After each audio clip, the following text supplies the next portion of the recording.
Welcome back to the Changing Earth podcast with author Sarah F. Hathaway and co-host Chen Gibson. Blending survival, fiction, and fact to bring you entertaining education that will help you dream, survive, and thrive. And now, here's your host, Sarah F. Hathaway and Chen Gibson. Chapter 7. The town of Brainerd was a different place by the beginning of the following week. Cole watched Johnny laughing with the children from the community as they ran down the street. The noise of multiple construction projects in progress echoed through the air, and new pods were being brought in so more shops could open to supply the community with goods. "It's coming together, Monroe," Cole commented, watching a woman hang dresses on a rack. "Yes, sir, it is. The people worked fast. It almost seems normal now, if that makes sense," Monroe commented, watching the woman scoop up pairs of shoes to add to the display. "It certainly does. How are Lapierre and Higgs doing in their towns?" Cole wondered. "I have the delegates coming into the base, and things need to be buttoned up before McClintock gets back." "They're progressing steadily, sir. Lapierre had another group of refugees come through today, but they weren't looking for a fight. Just a warm bed. Easy pickings, sir," Monroe reported. Cole stood quietly for a moment, processing Monroe's comment. As they continued walking, Cole asked, "Does it feel wrong to round up these people?" Instantly replying, Monroe said, "I don't see that we have a choice. Orders are orders, and it would be chaos without the factories to put them to work." Cole replied quietly, "I guess so." Chappie approached from across the street, seeking Cole's attention. "Major Virgis, sir." "Report," Cole requested. Chappie got close to him and whispered in Cole's ear, "There's a woman here to see you." "Who?" Cole wondered. "I don't know, sir," Chappie said sarcastically. "She only wanted to talk to you." "Monroe, can you keep an eye on Johnny?" Cole wondered. "You got it, sir," Monroe agreed. "Lead the way, Chappie. You should never keep a lady waiting, right?" Cole replied with a sly smile. "She looks more like a fighter than a lady, sir," Chappie admitted, leading him across the street to the restaurant. Cole's stomach rumbled as the smell from the grill wafted his way. Clearing his mind, he analyzed the room as he entered. The woman sat alone in the corner, but two large men stood nearby. To the trained eye, it was clear that they were here to protect her. Cole approached cautiously, enamored by her predatory stare. "You asked for me?" Cole inquired, strolling forward and sitting down across from her. "Major Cole Virgis?" she asked. Her voice had a wicked beauty to it, and her brown eyes searched his face, judging his character. Cole was immediately entranced. Keeping his cool, Cole steadied his voice and replied, "Yes, ma'am. And you are?" "My name is Cassidy Baker," she replied simply, in a voice kissed with a southern accent. Cassidy Baker, Cole thought. The words sounded like music in his ears, but he had been trained to hide any emotion during an interrogation. He asked, "And why do you want to see me, Miss Cassidy?" As if sensing his lust for her, Cassidy countered, "I just wanted to see if you were as handsome as I heard you were." Suspicious of her statement, Cole stated, "I doubt that, but I'll play along." "So am I?" Her hazel eyes fluttered flirtatiously at him. "You are." "I heard you have a soft spot for refugees." Cole chuckled at her, but was intrigued. He really wanted to explore this conversation with someone. We're all people, right? It's not their fault they took the brunt of the tsunami and earthquake damage. But we need unity. Controlling the refugee population movement is the only way to restore the country and avoid chaos. It's the only way to produce enough food.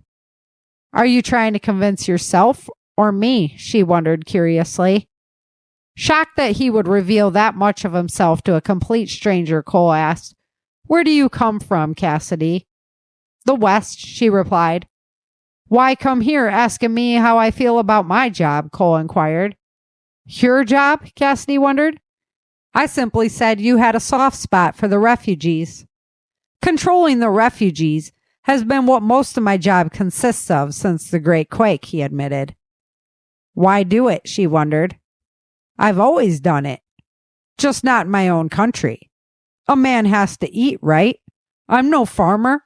I'm not going to a field to play in the dirt, Cole explained. But he cut his explanation short, realizing he didn't owe her one. Why come see me, Cassidy? Cassidy looked at him for a long moment, judging his character. Finally, she said, there are others that feel we can survive as free communities. Cole smiled widely at her naivety. I've heard about those towns out west. People huddled up, fearful for their lives. Unamused by his comment, Cassidy replied, I've heard the same about the federal towns in the east. But it isn't the refugees causing fear. It's the government. Cole paused, thinking about the people's faces on the transports. His sense of duty overruled his pity. He responded, we have to restore order. We do, but can't we do it together? How can they treat people like animals, Cassidy wondered. Cole didn't respond. The eyes of the endless refugees he had rounded up haunted his mind. I represent that group of people, she continued. We feel the Mercs could stand as a check against the federal government. Cole's eyes looked at his hands. He rubbed his interlocked fingers together. Slowly, he looked back up at her and replied, I can see this situation getting out of control. You can't imagine some of the protocols in place for these incidents. On the other hand, I could always report you. Cassidy watched him curiously. And I could disappear into the night and you would never hear from me again. Why should I trust you? Cole asked bluntly, unsure what to think of this tenacious woman. Because you know in your heart, this isn't right and what has to be done. Someone has to make certain that this country doesn't fall to the unquestioned authority of a select few. The FEMA board members weren't even elected by the people, and they're in control, Cassidy explained urgently. It was always set up that way. The executive branch takes over with the FEMA board in a national disaster. Decisions had to be made quickly. Nobody knew this was coming, and now that the executive branch is dead, the military leaders are taking over with FEMA. You know what they're doing is not right. Cole thought about the possibilities of her statement. I'm not in a position to direct the Merc army. But you have the trust of General McClintock, Cassidy countered. Looking at her sideways, Cole responded, My, you are well informed. Cassidy smiled widely. The feds weren't the only ones prepared for a collapse. Taking a deep breath, Cole was absolutely tantalized by her sweet smell. Her eyes were so beautiful, he had a hard time denying her, even though his brain told him she was nothing but trouble. I'll talk to General McClintock, but I can't make any guarantees. He is committed to the course we're on to save this country. So am I, Cassidy replied, softly batting her eyes. She rose from her chair and left him there, pondering their conversation. Are you struggling with water storage woes? Tired of the algae and bacteria growing in your water, the weight of storing it and the amount of space that it takes up, the time that it takes to rotate it, and even when it comes to drinking it, you still need a filter because it's gone stale and you're not sure what has been growing in there. This limited supply of water storage can be a mess to store. If any of the containers break, you have water all over the place, and this leaves you storing water in a place that might not be as concealed as you'd prefer. Today I want to introduce you to the solution, which is the waterful system. The waterful system hooks up to any outdoor spigot. It contains 30 gallons of on-demand drinkable water for whenever disaster hits you and you need that water. Made in America to meet all safety requirements to ensure that you have drinkable water whenever you need it. There's no need to rotate the waterfall system because its pressurized canister ensures your water's rotated every time you turn the hose on. It can stand up to any type of weather, is very, very durable, and it's made with UV inhibitors so it can stand the test of time in the sun. You don't have to worry about cleaning your waterfall system because it takes care of itself. It is the ultimate plug-and-play water storage system, ensuring you have 30 gallons of drinkable water should disaster hit. Its sleek color ensures that it blends into any outdoor atmosphere and doesn't leave you with a big blue beacon of water storage outside of your home. There's no guesswork to put the waterfall system together. It is a plug-and-play system that you can have ready in about 10 minutes. As somebody who's been into preparedness and helping others to prepare for any disasters that befall their life, the waterfall system is the solution to water storage. I highly recommend you go over to Waterfall, check it out, and use the code SARA, S-A-R-A. One more time, go over to Waterfall, check it out, see about their system, and if it's a good fit for you, and use the code SARA, S-A-R-A, help the changing earth world go round and get yourself prepared for the next disaster. Hello and welcome to episode 402 of the Changing Earth podcast. Hey, Jim, what's up? Hey, chin's up, y'all. Oh, man, I'm scrambling a little bit. Like, Sunday is just reserved for God and podcasting. That's just it. Like, that's all I do on Sunday. So, but I made it. I'm here. Nice. Yeah. I'm putting together, work in progress on everything. First print editions of Virgis are on their way. Got a little hung up on the ebook, but we're working on that. And putting together the trailer for season 3 of the audio drama. We're getting so much closer on that one, too. So, very excited. Good stuff going on. Exciting. I know. It's nice when you work really hard on something and you get to see it like finally completed. So, love that.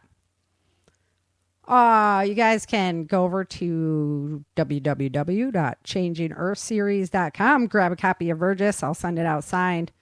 Got some of those coming in right now. So, head on over to the website, pick that up. Like I said, the ebook's taking some time, but you want your signed copy. I can't sign, like if I sign a Kindle, then all the books are by me in the future, and that's just not cool. It's too much for me to work on. So you can bring your actual Kindle hardware to camp, and you can sign it with a Sharpie. That's what I'm saying. I'll just sign your Kindle, but then yeah, it doesn't really work the same. So it's a collector edition. Yeah, exactly. So last week, in Virgis's story, we saw the mercenary forces rounding up this group of refugees and just kind of how that looked. And then this week, Virgis is are we doing the right thing here? With these people. Definitely always a rough topic. It was one you didn't even want to do the refugee topic for this week. But I'm so enamored for some reason. Well, the reason is because there's been refugees always forever. And I don't think that any society has ever really figured out how to do that. How to integrate people really well, that kind of thing. It's usually a rocky process. So that's been one cool, really different thing about the United States of America, is that many different people from all over the world have called the United States of America home, where some nations really don't allow people from other countries to kind of set up shop there. So that's been something remarkable about the United States. In the story, though, we see Brainerd all back to life, the little town, and everybody's playing. Yep. And then in comes Miss Cassidy Baker. Flutter, flutter. Flutter, perfume waft. Oof. Yes. Totally steals Cole's heart, and just really encourages him to think about the reality of what they're doing and that there's a better way to do that. So there's an argument to be made for both sides. That's absolutely why I wrote my book this way. Yeah. You could really take it from, we need the control, the chaos and what's going on. But then you look at the microcosm of what's happening to people's freedoms when you do that. So that's the thought exploration. Isn't that always where it butts heads between the good for society and good for the individual? Right. Always walking the line, like knowing you're an individual, but knowing you're also part of a society that works together. So, yeah. And the pendulum swings back and forth, luckily here in the United States, it goes a little bit more towards individual freedom than only what's good for society allows people to have their own thought process. So Cole's like, oh, you got to talk to McClintock about it, So we'll have to see how that all pans out. This is the love interest comes into the world. Yeah. No, I'm kidding. But I really wanted to explore the topic of climate refugees, obviously, because we've had the United States border has just been, lit up with refugee activity. It's been going on for a while. Right. And that's what I'm saying. It'd be interesting to go back and review overall numbers of really what that's looked like over time. And one of those had a graph. One of those. Yeah. Was it router? Articles you sent, but that graph was it was more a piece of artwork than it was. Right. Understandable, usable information, right? And that's the thing. So much of this is shrouded. It's hard to find the information. Yeah. And so whenever I find a topic that's hard to find information on, there could there could be an issue there. So I took it more as regardless of what the cause is, people are always going to be on the move. So this is either war or, whatever's going on with the climate, flooding, that kind of thing. So people are always on the move. And really, when you look at countries like Haiti, right? That little island has just been smashed with natural disaster after natural disaster. It's been a nightmare scenario there year after year. You just get it back online. Boom, it's hit again. Another one, right? Yeah. And then you have these philanthropists that come in oh, we're going to change those air quotes. Did you just make air quotes? I did. I wanted to state that as politically not inflaming as possible. Because in order to have a conversation about things, you can't just go off. So you need to choose your co-host better. yeah. I was like, But when you look at these countries, really Indonesia is starting to get that way. It's just a time and again and again and again and again.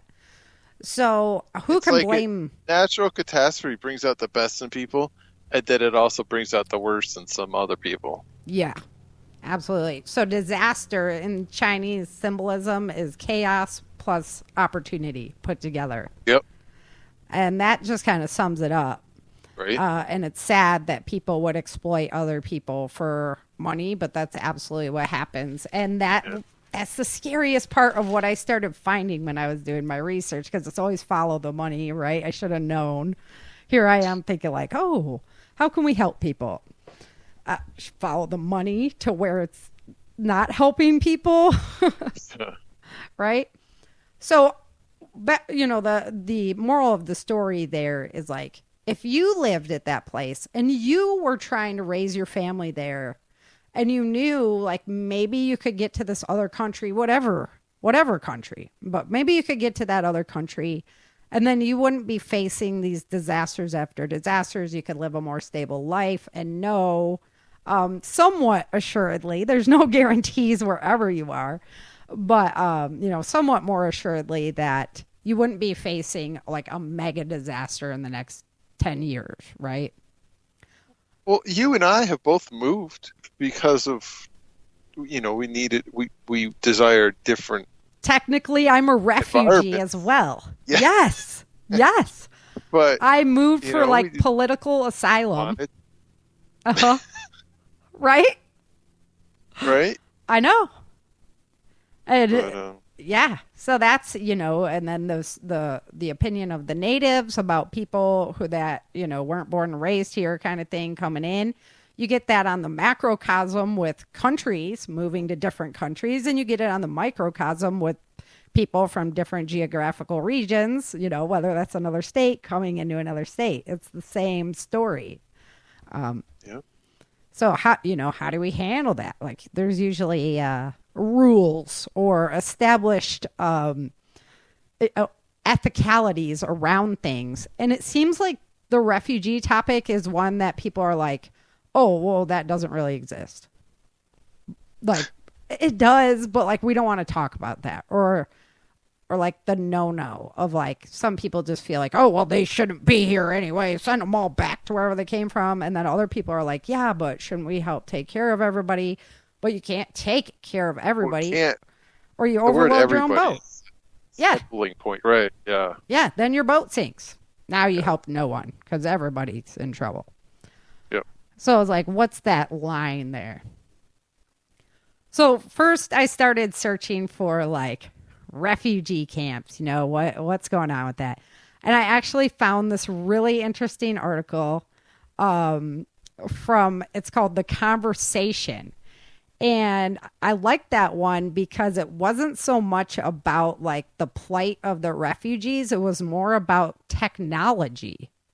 Mm-hmm. And the technology they're like deploying to as surveillance and stuff like that. I just put a link up in the chat for everybody who's listening live today. So this is really interesting place. They just built this in Greece, this refugee camp. What's the island that it was on? Samos. Yeah. Yeah. So I just finished that one in 2021. They're going to build 5 others like it. One of the phrases that I found particularly interesting from the article was the double NATO type security fence. Like NATO has its own type of security fence now? What is this institution? It's interesting to hear Greece talk about building it because they just went through an economic downfall. Well, how much funds are they being funneled to take care of the refugee problem at their door? Right. I was like, how exactly? Money. Yep. Follow the money. This place is like Alcatraz. I mean, I don't know. I guess it's not brick. It's a little prettier than Alcatraz, but come on, it's pretty Alcatraz-ish. It's a closed camp, so there's a difference between an open and a closed camp. This one is a closed camp, obviously, by the double NATO type security fence. By the barbed wire or what it constitutes or whatever. And the watchtowers. Yeah. Yeah. So I was pretty like, whoa, okay, this is the changing Earth story kind of right here. But people are literally, on the move. They're fleeing armed conflicts around the world. They are on the move because of climate. So the alternative is you have the open camps that are these tent cities, right? And crime rates can be absolutely horrible in these tent cities. Access to food, medical supplies, proper hygiene is lacking. So you're like, well, would you rather go live in the barbed wire fencing? Or, right? So, I mean, it's kind of like the worst case scenario. Which one would you rather look like? So that picture I just posted was like a heartbreaker. The girl with the sign. Right. In the chat. I'm 12. Yeah, I'm 12. I've been in this camp since I was 5. Yeah. Right. Not cool. I gotta get my train of thought back because it's just amazing to me that they're building these structures. And again, it's all about, like you say, they just had the economic down. There it goes. They're on the live chat. It just had the economic downturn. Now they get all this. They're building more of these things. And the article was about the technology that maybe the Greek people don't want, right? So they have this technology. It's hot on the board. We want to deploy this technology. Maybe the Greek people don't want that technology. They're using it in these centers and on the border to be able to control it. So now the people... Yeah, it might be point inside the fence, but when are you going to turn the cameras around? Exactly. Point outside the fence. Exactly. Right? If it's that close to home. That's what I'm saying. You know, it gives a chance for it to grow and grow. Oh, we're securing your border. See, it's great with all this technology. It's a good sandbox to test it out in. Exactly my thoughts. I was like, wow, that's pretty interesting. On the encouraging side, because I do have an encouraging side of this as well.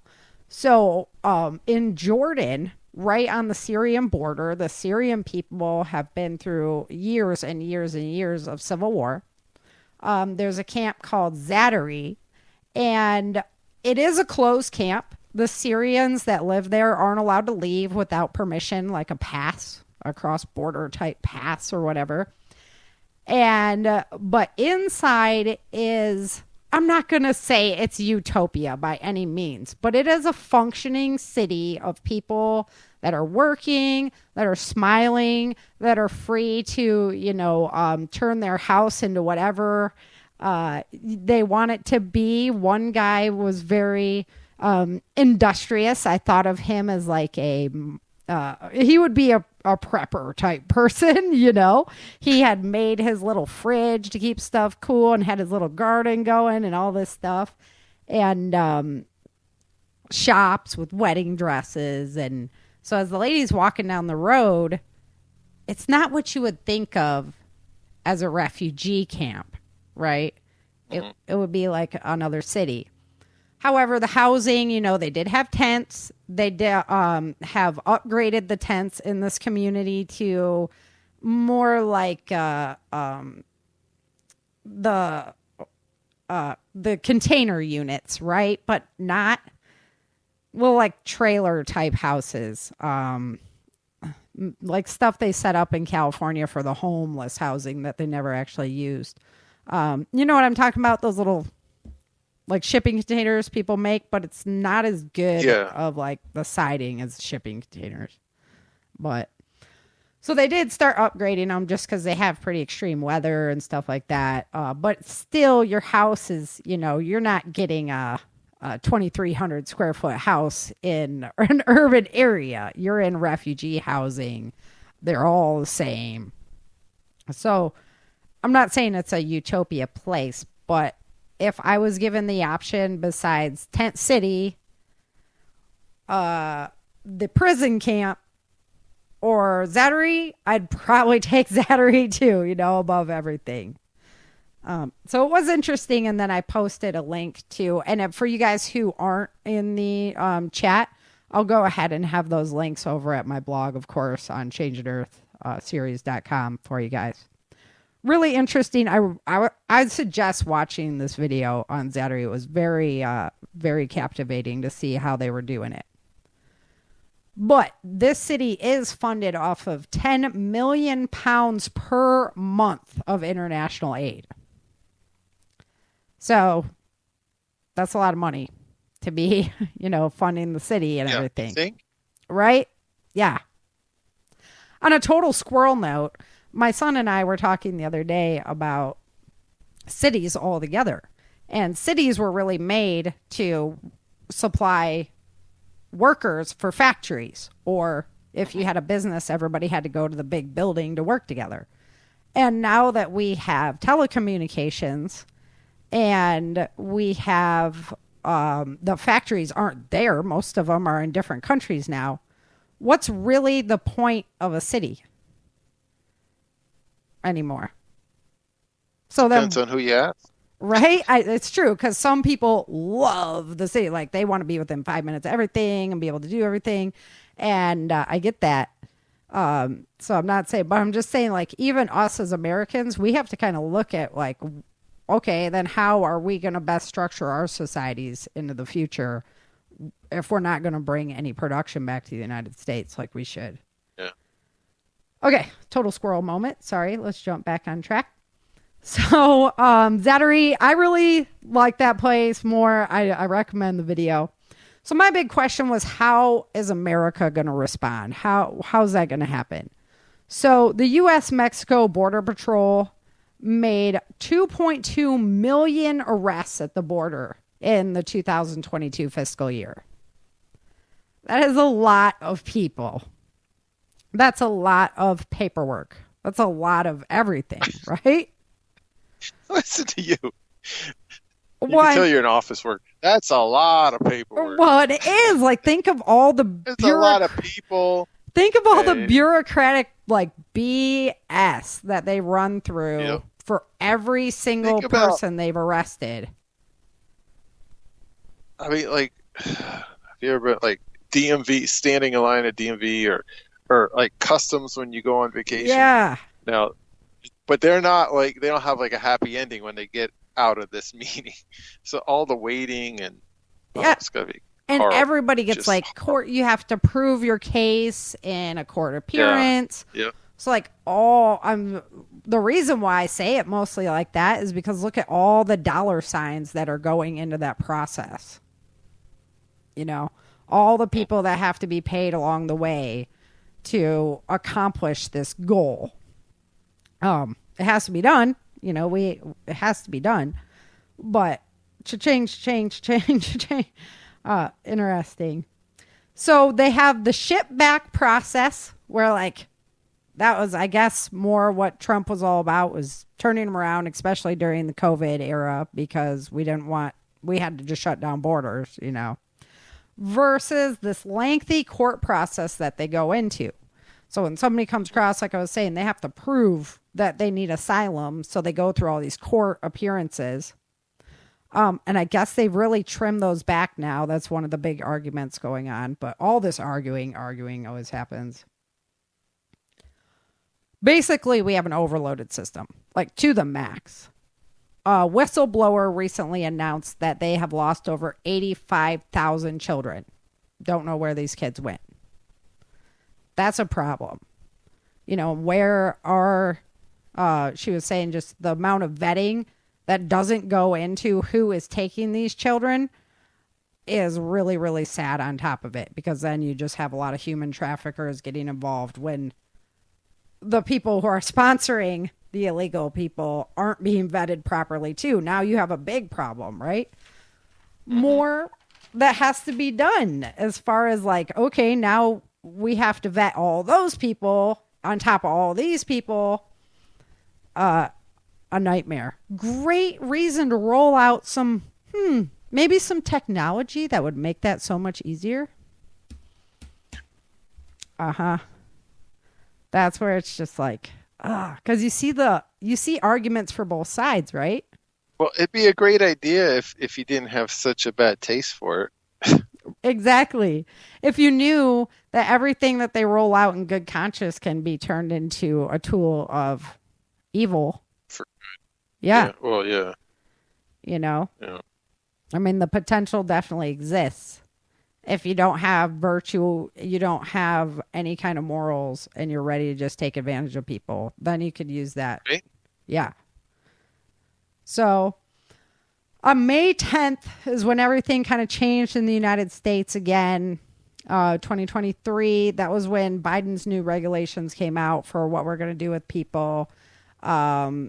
The Trump agenda, I think it was like 25 or something, went out of commission, and where they were just sending people back.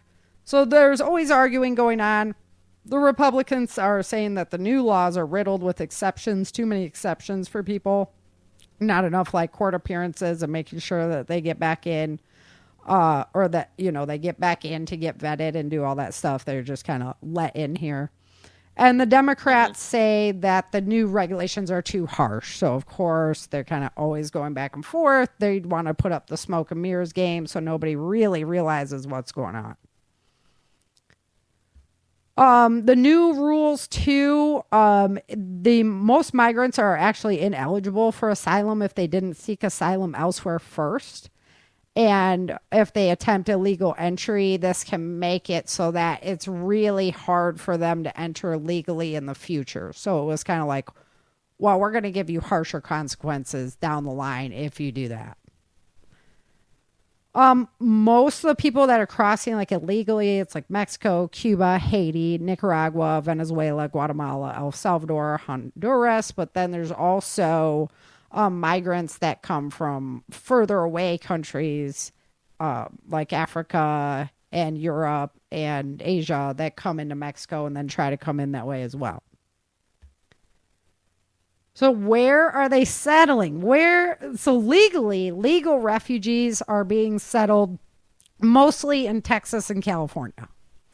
Both of those states took over 50,000 people between 2010 and 2021. So it's like 19% of our legal refugees were settled in those states. And then New York, Michigan, and Arizona rounded out the top 5 there. Washington, D.C. and the other 24 states resettled only 1% of those legal refugees. Most of them are coming from Africa, Asia, Europe, the Near East and Southeast Asia, and then Latin America and the Caribbean.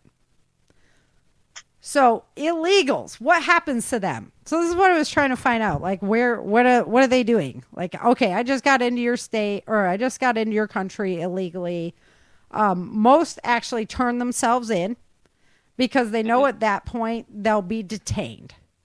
So they'll be detained into one of our systems. We actually have the biggest network of illegal detention camps, the infrastructure for it in the world, of course, because, in 2007, so it's really hard to find up-to-date information on how many of these centers there actually are and what's going on with them. But Wikipedia actually has a list of like detention centers that you can go research.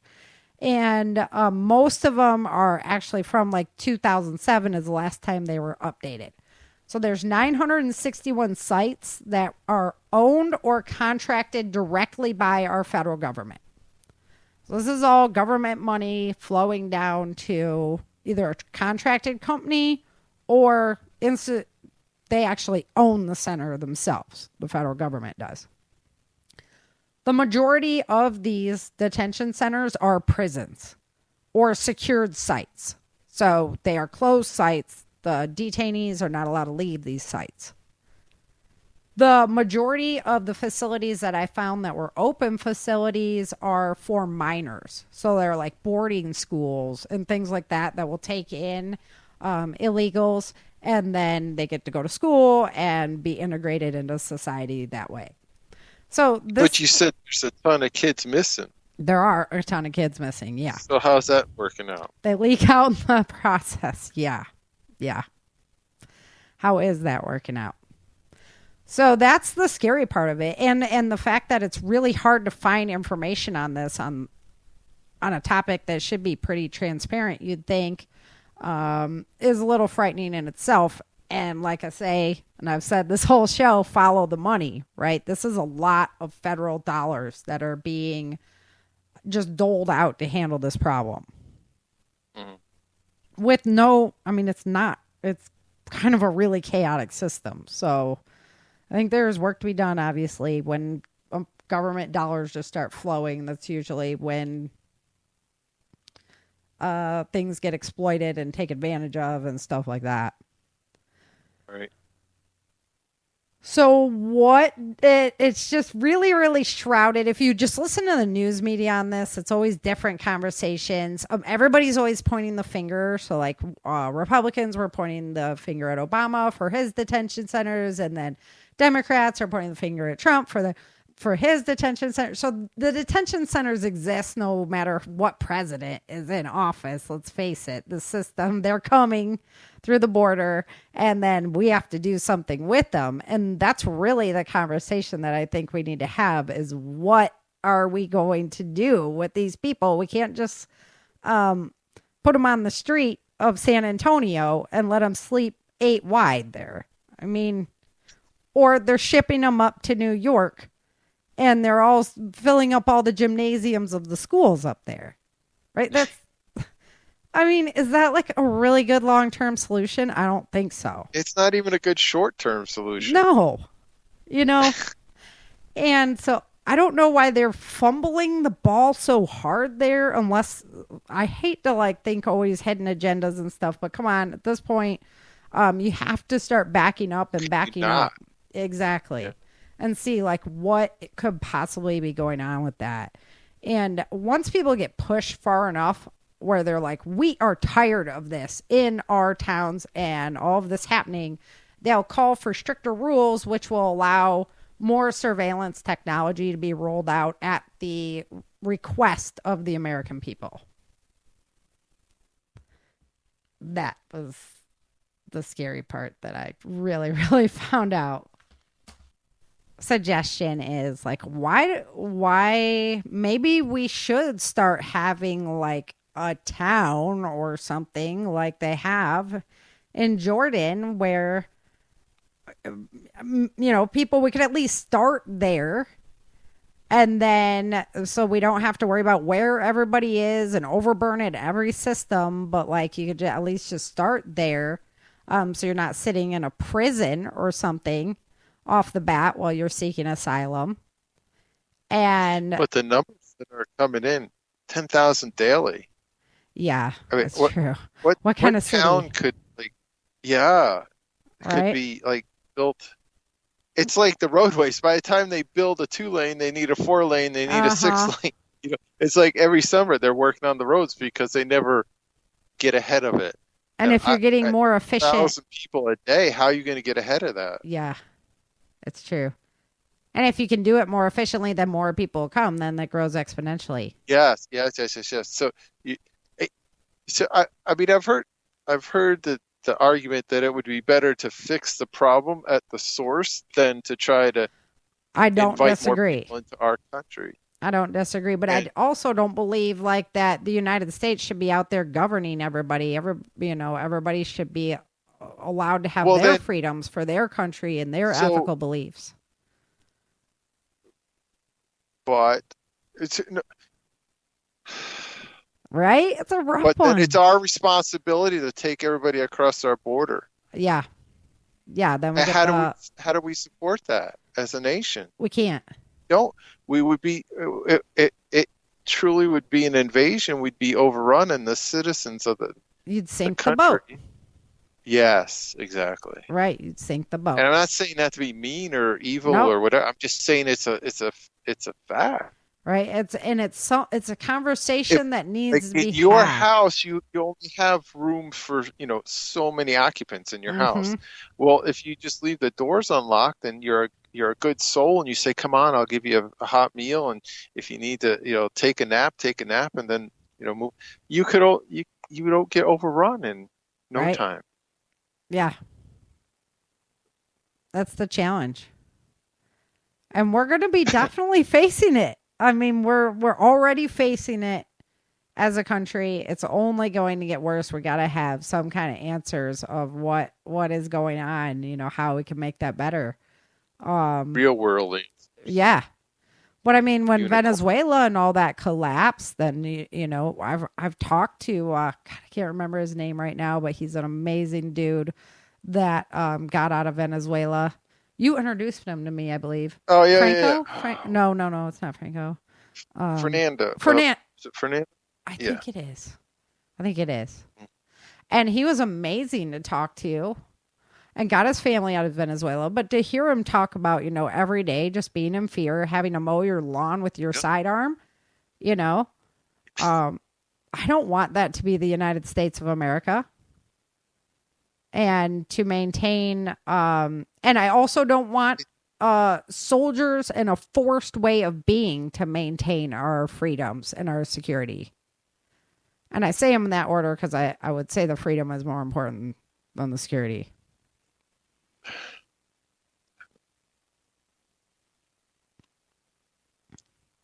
Oh, I stumped him. Well, because I know it's like you speak your mind and you feel like you're the evil person, right? But there's some natural truth in this world that you drop a rock, it's going to hit the ground. It's just, it's a fact. And that's why I think that the conversation on this one has to be had. Like, somebody has to open the door and start talking like, okay, we really respect people and we want people to be taken care of, and our heart goes out to them. And on the same note, like, we have to think about home, and we have to do that properly. And we can't have this system where people are just going missing and turning into, slave labor and things like that. Like the animal lover, like the person that takes in dogs or cats or horses or whatever, and they become the hoarder. So are those animals any better off? Right. Is the place going to be any better off when we overload it? Yeah. And we don't have enough jobs, and we don't have enough farming communities with what's going on, where we have to clean up our own house way first. That skirts our laws, flies or takes a boat from a foreign from a different continent into Mexico to walk across our border. How do you handle that person instead of the person that actually makes the proper arrangements, flies into a port of entry or cruises into a port of entry and comes through with proper documentation and does it the legal way? Yeah. So maybe the legal way has to be re-examined so that... It doesn't matter what the legal way is. You can't... If you're going to a different country and then walking across the border, that's not the legal way. Right. And that's what's people are so impatient, which I don't blame them at all. So it would take 10, 15 years to get in. I'm impatient too. Right? But we're living in America. And, I don't... Right? I know. It's a difficult one. There's no answers here, No. There's just showing what's going on and understanding that the big takeaway that I took away from doing this research is that it's big business. It's big business that could be highly, highly wrapped up with technology funding as well. So if you have both of those requiring government dollars and the government doling out those dollars, then that's something that's not going to change because they're going to keep lobbying for it. And it will be something that they don't want to solve because there's so much financial investment involved there. And that's really the big takeaway that I went, oh, yeah. Why would you want to solve the problem if you're the one making money off of it? So that was kind of a, there it is. Let's jump to some changing Earth news. Please. Yeah, we're headed on out. I got Chin to do the discussion. For once, I'd rather hear about your changing Earth. There you go. I'm gonna blow up right now. I know. It's a tough one, but that's why they need to have more conversations about it that aren't yelling matches. So. And I'm a compassionate person. I know. Will help anybody I can, but I also won't like getting taken advantage of. Right. Or just dropping our ship or just welcoming in, people that might not be here to benefit our society. Yeah. Yeah. That's the scary part. Yeah. Okay. Changing Earth. Changing Earth news. Here we go.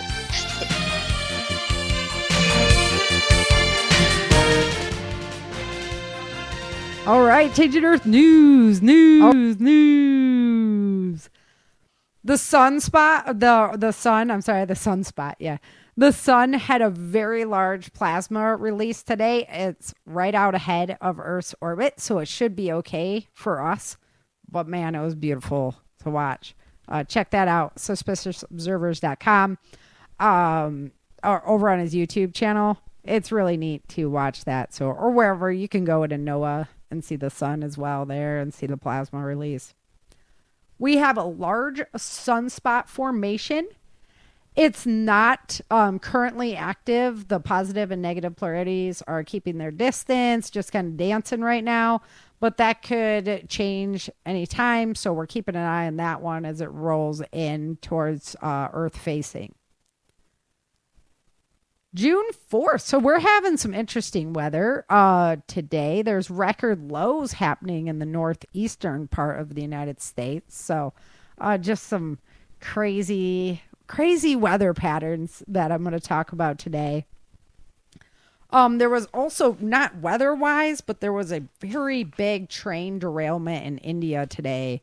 Hundreds of people died in that incident. So our prayers go out to the families who have lost loved ones there, but it was a big incident. And I just thought it was a little weird because we've been having all the train problems here in the U.S. So I thought, well, that's just kind of strange, for that to be going on over there. On May 26th, there was 407 earthquakes that were 2.0 or bigger. The biggest of which was a 6.2 in Japan. I'm going to talk a little bit more about that one. But there was also a 5.9 in the South Pacific Ocean. In southwestern Russia, kind of near the Ukraine border, in Krasnodar, there was heavy rain that overflowed the rivers there, turned all the roads into rivers. So vehicles were getting washed down the road and whatnot. Northern Oman, there was severe thunderstorms, strong downward winds. They had damage to both private and public property, including the hospital there, with wind and low-lying flooding. So it's never good to hear about a hospital taken out in a mega storm like that. In eastern Japan, there was a 6.2. No tsunami warning associated with this earthquake. It was 50 kilometers or 30 miles deep. There was damage to products in the stores, but not like the actual structures themselves. So they came through that one really, really well. And then Costa Rica had an impressive eruption from Rincon de la Vieja volcano. It was 30 kilometers or 10,000 foot ash cloud that came off of it. And they did close that national park just to keep their eye on it and make sure that the volcano just settled down. On May 27th, there was 373 earthquakes that were 2.0 or higher. The biggest of which was a 6.0 in the South Pacific Ocean by Tongatu. Indonesia had a tornado come through central Lampung. 189 homes were severely damaged. Trees were uprooted, power outages. Luckily, no one was injured in that incident. And then really in like the northwestern central area of India, in the Madhya Pradesh state, they had severe thunderstorms, 3 dead, dozens of people injured, property damage, and power outage. Weird thing that did happen, 6 of 7 Saptrishi statues, so they're like huge statues at this temple, 6 of 7 of them at the Mahakaleshwar temple closed. I even practiced it a little bit. It was really interesting. These statues are massive, and 6 of 7 of them were actually blown over off of the temple. Yeah, just kind of strange for that to happen. In northern Pakistan, an avalanche killed 11 members of a nomadic tribe as they were crossing the mountain. 13 others were critically injured. So that was not an unfortunate event up there. The 28th of May, there was 394 earthquakes that were 2.0 or bigger, biggest of which was a 5.6 in the Solomon Sea. In southern Australia, they had a very rare earthquake in Melbourne. It was a 3.8 earthquake. It was 2 kilometers or 1.2 miles deep. It is like it happens once in a century that they get these types of earthquakes in Melbourne. So again, one of those little oddities that we've been seeing more and more of every year. This earthquake lasted 5 to 10 seconds. In southeastern Canada, they are having, I know that's where some of Ellen's family lives at, so I was going to get a hold of her and make sure everybody was okay. But they said no buildings, like they had some walls cracked, but it wasn't anything major, mega damage. Southeastern Canada, though, they are having a series of out-of-control wildfires. So poor Canada has just been getting hit on 2 areas of their country now. 10 reported fires in Nova Scotia. 18,000 people have been evacuated. This year, they've already had 176 wildfires compared to only 70 the year before. So definitely kicking up big time in Canada this year. The Shelbourne County fire is one of the biggest ones. It has jump containment and it doubled in size on the 28th. And they lost a lot of homes due to that fire. Also, local roads have been closed when the fire's on the move. In central eastern Pakistan, they had a massive hailstorm. This is in the Punjab province. Vehicles were destroyed. The hail was the size of baseballs, so your car up against a baseball-size hail is not really going to work out well. Power outages, of course, the crops were damaged with that baseball-size hail. We don't have a netting that can really protect crops when we got hail that big coming inside or that big coming down. And there was flooding to the low-lying areas, and it's just crazy to see the hail when it piles up, kind of like snow. It looks like snow concrete. On the 29th of May, there was 351 earthquakes that were 2.0 or bigger, biggest of which was a 5.7 in the South Atlantic Ocean. In northern New Zealand, there was flash flooding and evacuation, significant property damage. 120 millimeters or 4.6 inches of rain fell in just 2 hours, and this damaged the roads as well as buildings. In southern Jordan, there was heavy rain, flash flooding, destroyed crops and homes. 1 person passed away in that incident, and 1 person is still missing when their vehicle was swept away. They also had hail come down at the same time, and that was doing a lot of damage as well. In western Romania, 30 minutes of rain turned the roads into raging rivers in Reseda City. It picked up the parked cars and just smashed them together. Of course, the homes and farmlands were flooded. So that's another, a lot of crops going down this week due to flooding.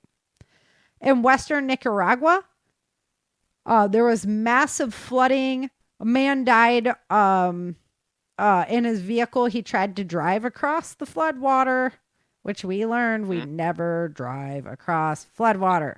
And when his car was picked up, he tried to jump from the vehicle, but unfortunately he drowned trying to get to safety.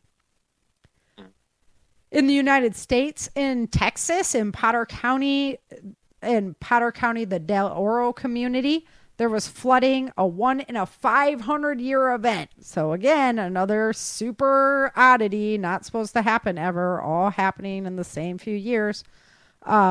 254 millimeters or 10 inches of rain came down in less than 12 hours. The Canadian River broke its banks. Family and livestock had to be evacuated. And then homes were just lost, major property damage happening there. It was just an unprecedented event. They just don't have anything like that in their historic records happening. On the 30th of May, there was 364 earthquakes that were 2.0 or bigger, the biggest of which was a 5.8 in Japan. In northern Japan, so Japan was rocking and rolling that day. In northern Japan, in Hokkaido, they were affected by a tornado that came through. They had to halt flights at the airport. Luckily, there was no injuries or damages because it was out on farmlands, but there was crops and farming equipment destroyed. In southern Pakistan, There was 9 people killed by thunderstorms and hail, softball size hail. It came down even bigger. Holy crap. Softball size hail. Yes. In a man's hand, it was stretching from like the very top of his middle finger down to the bottom of the palm. It was absolutely insane to see. There was, some of them were 2.2 pounds a piece, the hail. Crops were destroyed, solar panels, it came right through roofs. I mean, that's big hail coming down. So that's killer. Luckily, no one did die from it, though. That's crazy. Right? Yeah. 2-pound piece of ice falling on your head? Yeah, from how high in the sky? That's got to leave a mark. Yeah, that's like the kiddie bowling ball, you know? It's crazy. Oh, yeah. In South Africa, there was a rare mini tornado that was seen. It was just marked down as like a significant weather event because they don't usually have these types of events there. A mini tornado. Roofs were ripped off, vehicles thrown around, trees down, and then the trees were blocking the roads, so you couldn't get the emergency vehicles through, so it created quite a mess there. Northern Italy is still seeing severe weather events. They had hail with a violent storm, flooding. Again, roads just filled with hail. They're like bulldozing the hail off the road. No injuries in that one, but significant property damage. On the 31st of May, there was 401 earthquakes that were 2.0 or bigger, biggest of which was a 5.9 in New Zealand. In south central Canada, in Alberta, a tornado touched down there. It hit farms. It was on the ground for about 10 minutes. There was no damages or injuries, but just an unusual event to see happening there in Alberta. So again, that's the story of the week, is really just this massive hail, massive flooding, and tornadoes happening in very odd areas. Southwestern Spain, Murcia, their bad weather is continuing. They've been on my list for about a month now. They had 30 millimeters or 1.1 inch of rain per hour continually, and they had massive property and crop damage due to this rain and flooding. The 1st of June, India had a massive landslide in the Uttarakhand state. And sorry if I'm slaughtering your guys' words over there. In Foxing, China, they had a powerful tornado come through and just come right through the town. It was seriously pretty crazy to watch. And then Russia also saw massive flooding in the Gumpataski district. On the 2nd of June, Bitter Lake, Egypt had this dust storm. You should look it up. It is massive to see the amount of dust. So it's a boat out on the lake watching the dust storm come out of Egypt. And he just scrolls the camera into the air. It's like a giant wave coming out on top of the lake all the way up into the atmosphere. It was insane. Definitely an interesting event to witness. In the Dominican Republic, they had massive flooding there. And then there's been continued storms over in Russia in the Samar region. So for our volcano erupting count for the week, we have 25 volcanoes actively erupting. We have 23 showing minor activity. And we have 36 showing up unrest. That's up 1 from last week. One of the really interesting things that I did this week was I started a new notebook, and that's not very interesting, but I took the averages of all of our numbers from my other notebook. So I was using that notebook for almost a year, for about 35 weeks. So I had 35 weeks worth of data on how many volcanoes were erupting, how many earthquakes we were having. So now I got a pretty good understanding of like what the average looks like, what our high numbers look like, what our low numbers look like. Of course, it's ongoing data. And for my members, I'm going to go ahead and put up a spreadsheet for you guys to check out on the members site that has all of the data that I've been collecting on this stuff. But the 25 erupting right now, that's an average number. 25 is pretty average for our planet. The the margin between how many are actively erupting is actually really, really small. On the high note, we had 28. So that's the most that we saw erupting in those 35 weeks. And on the low note, we had 24. So that's only like a margin of 4 volcanoes in an actively erupting state. The 23 and the 36, those numbers are both above average.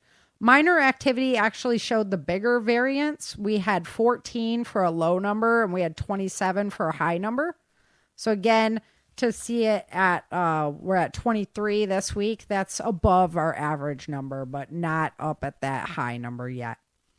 And then for unrest, 38 was our high number and 32 was our low number. So again, just a really small margin there.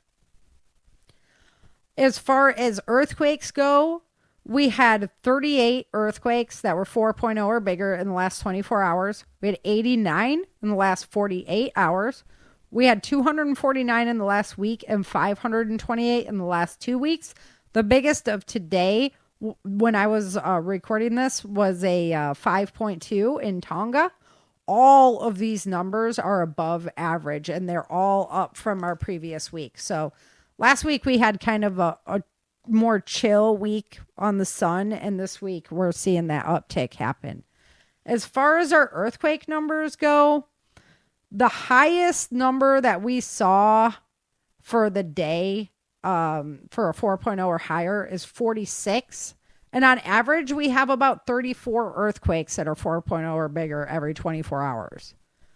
So that's a pretty decent amount. It's not like you're going to get through a day on Earth with no earthquakes that are 4.0 or bigger. You're not even going to go below 23 was the lowest I recorded. So they're happening all the time. For our high for the 48 was 100. Our high for the week was 513, and for the 2 weeks was 815.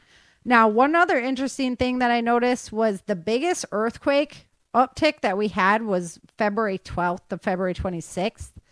I don't know what the sun was doing at that point because I didn't look back at those days. I definitely could. But the biggest volcanic eruption date was April 23rd, which is almost 2 weeks after, 2 months after we had that earthquake activity. So that was, interesting. It's, of course, you'd have to look at more data and correlations and things like that. But those are just kind of some interesting pickups that I found looking at that data. So I just blow your mind. I just posted a news article on your dust storm.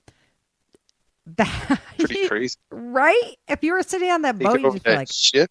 yeah. It was like in The Mummy when he that huge thing, right? Right? Yeah, the sand, and then his face comes out of it. It's like that. Exactly. They call that a haboob. The dust storm, it's called a haboob. Yeah, there's a couple other words I'd be saying if that happened. Oh, right on. Well, next week we got chapter 8 of Virgis coming. We're going to have more great discussions on topics that make Chin uncomfortable. And pushing the bounds, always pushing the bounds. Poke the bear. We got, get your hands on the print copy. It's out. The ebook's coming soon, guys. I'll get there. That should be the easy one, but we had some hiccups there. And, the next season of Changing Earth audio drama. That's a big project, but it is coming along. So it's going to be so exciting. You want to check out any of the updates? Head on over to my website, changingearthseries.com. Become a member, support the Changing Earth, help the Changing Earth go round. Always appreciated. And let's get out of here. Until next time, remember, dream, survive, thrive. Thank you for joining Sarah and Chen for this episode of the Changing Earth podcast. Don't forget to pick up your copy of Day After Disaster, Without Land, The Walls of Freedom, Battle for the South, Dark Days in Denver, and The Endless Night at www.authorsarahfhathaway.com. If you love the Changing Earth series and podcast, become a supporter while you're there.